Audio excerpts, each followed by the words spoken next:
Okay, so ito yung nabili nating elbow, no? Ito yung nabili nating elbow. Tawag ko rin sa elbow na to, ano eh, dugyot elbow. Dugyot elbow siya kasi, kung makita nyo, yan. Pag ganyan mo, may kalawang. Ibig sabihin, bakal tong ano, bakal. Nat na nga lang nilagay, bakal pa. Tapos itong connector din sa ano, sa slug bolt na to. Doon sa may head, galvanize. Pag ginawang stainless. Tapos yung hinang naman, Diyos ko po, nangyari. Ako, puro pinhole pa.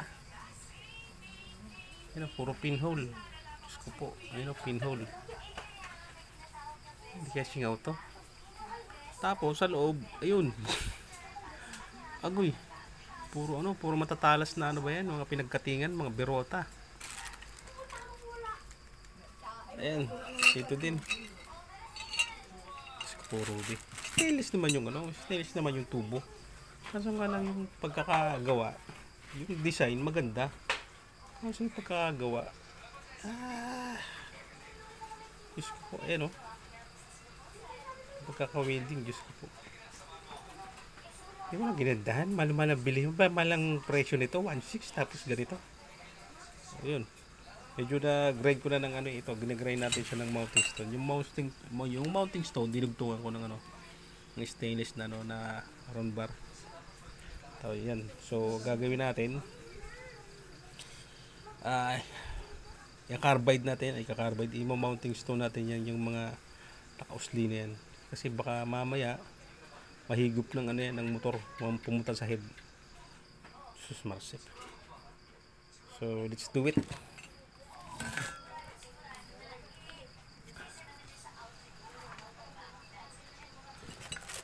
So, ayan.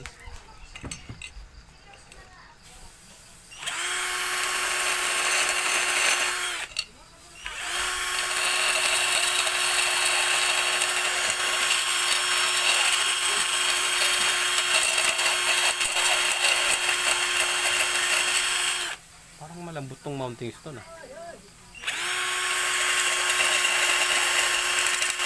Ayan, pwede na yan. Kaysa wala. Para malinisan lang natin ito.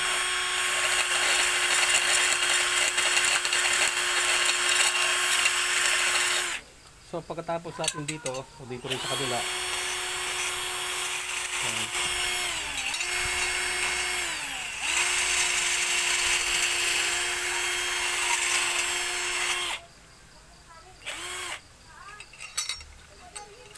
So ito pa. Yung din. Nag-grind din natin sa loob to.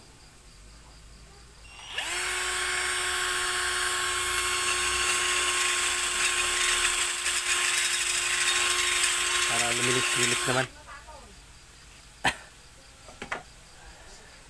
Okay na sana eh.